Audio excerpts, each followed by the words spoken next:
What up, YouTube? So, a couple of things have happened.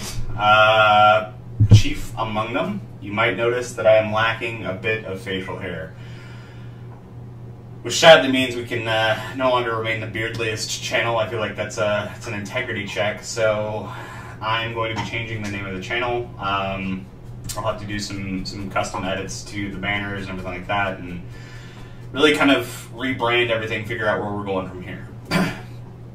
That said, I'm kind of excited at the same time. The beardliest, the name kind of pigeonholed me to a specific look. I didn't want to maintain that look anymore. Wanted to go with something different, especially since I'm slimming down in weight. Lost about 45 pounds now. Anyway, long story short, things are going to be changing on the channel. That's why you haven't seen as much content. I plan on getting back to a regular rhythm of once per. As you can see, we've got a new thing behind me to kind of help cancel out some of the light noise that was being created by my kitchen back there. In the future, I will be doing some rearranging in the house, and we're actually going to switch to a different room so I can control things a little bit better, ultimately providing a better experience, I think, for you guys, the users. So that's the first thing. Unfortunately, the beardliest was short-lived. Rest in peace. But something new will rise from the ashes. Don't know what it is yet. Still kind of mulling on it. If you guys have an idea for the name, please drop in the comments. I'm definitely open to hearing it. At any rate, that's enough of that. Destiny 2 had some big stuff come out this week. The expansion. There's a lot of people that are being very critical on Bungie, and it's well deserved. 100%. They've done some really stupid things. The game was released unfinished. There was no in-game content. The storyline has plot holes all over the place. You can beat up this game, and if you choose to do so, that's perfectly fine. It really is the perfect whipping child in gaming right now, just for all of the things that they've done, from milking money and financial transactions for loot, for including more loot hidden behind paywalls than they actually produced in the DLC content that they actually produced. All of these things are issues with Destiny 2, 100% agree, but they've done some cool stuff. And there's also some things I'm going to gripe about a little bit too, just because they weren't, I feel like they weren't conclusively thought through from start to beginning on how the current community handles things and how the current community plays their game. Overall, I think that this latest expansion was fantastic. It's bringing back the power fantasy that Destiny 1 really created. Not so much in the beginning, but towards year 3, once they finally got kind of like into a rhythm, they started to create this awesome power fantasy with space magic, which is awesome. It's something we've never seen before. They had unique monsters and all this other stuff, but Destiny 2 has kind of been on a downward spiral simply because it's using the same exact stuff. They're basically spending tons of efforts to get the game back into a state where it was when Destiny 1 launched. They've taken out a bunch of things that should have been just no-brainers to go into Destiny 2 as a whole, and like I said, you could beat up on this game a lot for various reasons. But the exotic weapon changes have been fantastic. It actually feels great to play with an exotic. Some of them still need tuning, though. I'm going to point that out right now. Graviton Lance is absolutely overpowered.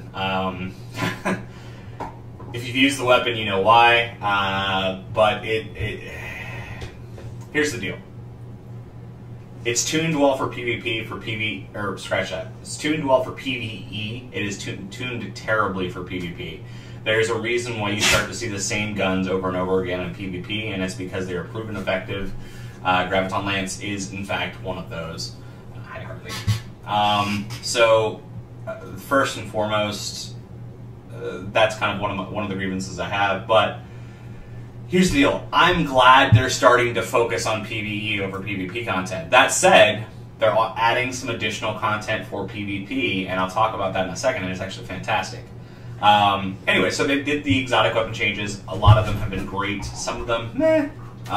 Some of them definitely better than others. Like I said, Graviton Lance is now a fantastic weapon. The ability to shoot Thrall and just watch chaos reign is pretty fantastic. Anyway, the other thing that they've done is they've added ranked Crucible, as well as just a reason to get behind the grind in PvP. I'm going to unpackage a few things for you on this one. The first thing I'm going to unpackage is competitive PvP. This is one of those areas where they didn't think things through fully. So, competitive PvP is great, aside from the fact that I queue most of the time as a solo player that plays by himself in these missions. I've hit rank 1 like 2 or 3 times now, and here's what happens. I get a good streak going, I'm killing it in matches, and then I get stuck on a team where 2 or 3 of the players drop out, and instead of giving me some kind of courtesy, like to not just strip my rank immediately away, it absolutely just kills my win streak for one, and then I get a drop or an instant reduction in my points for something that I really, like 1v4 is one of the matches I ended up with. They ended up being really, really cool guys, but 1v4, and what am I supposed to do with that, right? So it's one thing to add a competitive nature and a competitive grind into a game, but you have to have something in there as a failsafe to where if the match goes into one of these modes where it's supposed to be 4v4 and it's 3v4 or 2v4, call the game right there. Like, it didn't load properly. If you're going to call this competitive, then you can't have an instant handicap on players. Now, the alternative to this, if you wanted to go ahead and say, oh, well, they beat you 3v4, we'll give you an even bigger bump, cool, but we shouldn't be penalized for having a man-down team, basically. Especially when some of these modes are so punitive to that. Survivor definitely, but I would say that the bigger of the two that is a failure point is the capture the bomb or bomb defusal one. That is nightmarish to try and play a man down or 2 man down, or I mean, again, 1v4 is an impossible situation. There's no way to win that. Especially if you're up against like a stacked full 4-man team, and that's where we're seeing a lot of problems is these clan teams are joining into the regular queue, and I totally get the logic that they don't want to separate their queues, but you have to do something to protect the players that are queuing individually. Anyway, that's one side. The second side is this regular grind and level up in PvP. It's really, really cool. They've added some content. There's a pulse rifle called the Marine or Mariner that I'm working towards right now. I want to see how this fires in PvP versus the Rager's Claymore when I finally get that. Again, I'm grinding PvP a lot, so that's going to be a big one. Anyway, next topic that I will cover is the expansion itself, the story. Again, Destiny needs some help with storyboarding.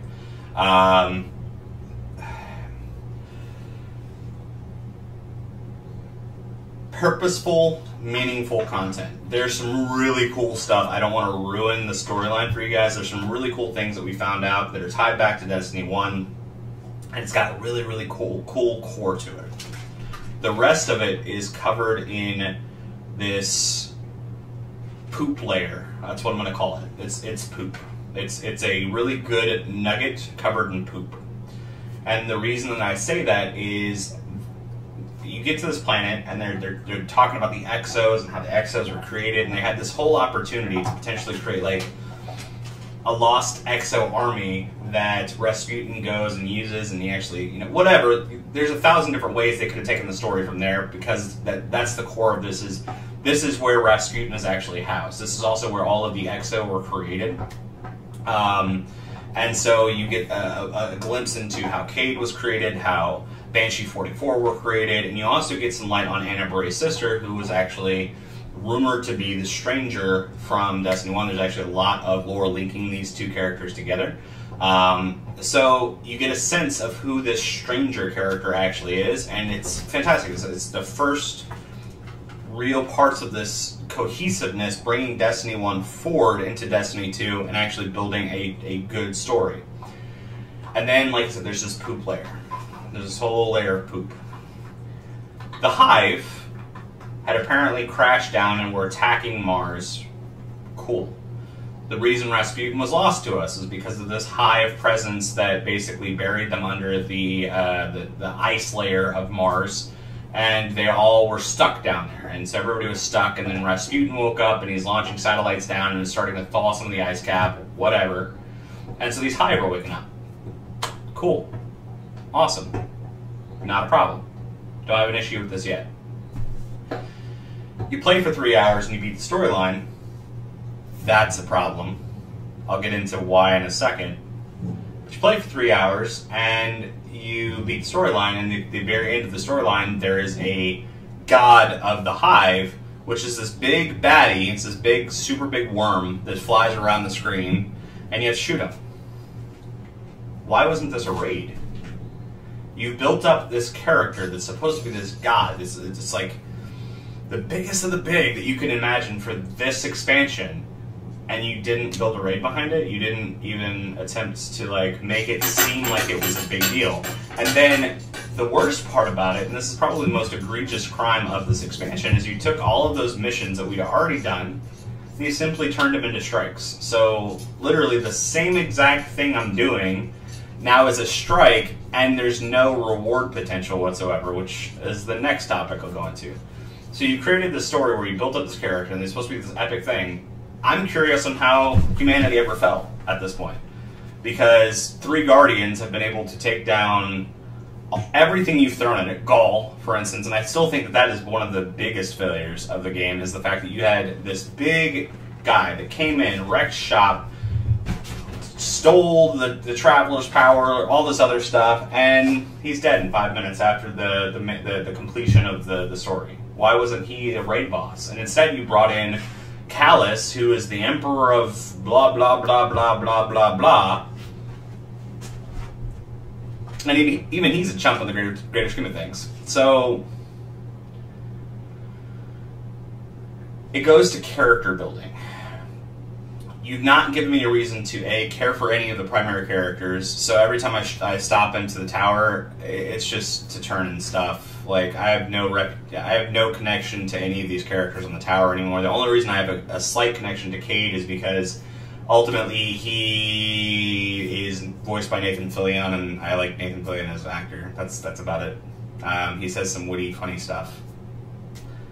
Zavala and the rest of them, I don't really, I mean, blow the tower up today. I don't really care. Anyway, so on to making content that is actually worth doing. So that's a huge topic, and then we jump into 350 heroic strikes, which there's this light level problem between 340 and 350. It's a struggle to get past 350, and then you get into 350 and it's not even dropping 350 content. So they've funneled us again, and they've made it extremely hard to increase your power level, which is another huge problem that Destiny's been facing. Anyway, point being, there's a ton of Destiny updates. I don't want to slate this to Destiny is just the worst game out there ever. It's actually been a lot of fun to play. I'm glad to be able to step back into the game. Is this the time to burn your money and come back? Not necessarily, but there's a grain of hope in this whole thing. And the roadmap that they've recently released shows that there's a lot of progress and they're heading in the right direction. I really hope that they understand what this means and that they start pushing this forward into whatever they're doing for Destiny 3. Because if Destiny 3 releases like Destiny 2, I'm not even looking at pre-ordering right now. I want a full game beta before I'll even touch Destiny 3. Because I don't want to have this happen again, and it seems like they're more focused on just dropping content out than making sure that the content is what it should be. Anyway, at any rate, thank you for watching this video. If you liked the video, go ahead and subscribe. Like I said, I'm going to be changing some things around on this channel. That's the big news, but I did want to drop some things about Destiny since it's come out recently and I haven't been playing it. I hope to upload some PvP later on this week of just me shooting stuff. Maybe I'll do a stream of just, you know, killing bads in PvP or PvE, whatever. If you guys have some ideas about what kind of content you want me to talk about, let me know. This is something new for me, so I'm still trying to figure out what the appropriate cadence for everything is, if this is something that I should cut down, or if, you know, if there's other topics you want to talk about. So again, I've been, working out a lot of the gym. So if you want me to talk about things like that, about what successes I've had, about the workouts that I'm doing, specifically to try and have this transformation, future forward, some of my goals, I definitely want to do some awesome cosplays.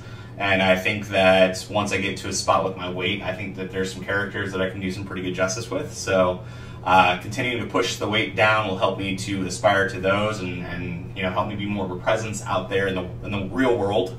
And then I'll be able to bring some of that stuff to the channel too. So I like a lot of the stuff that I've seen out there, and I always felt that I was, unfortunately, after I left the military, I gained a lot of weight. And I gained weight while I was in service too, towards the end there, being on night shift and things like that. And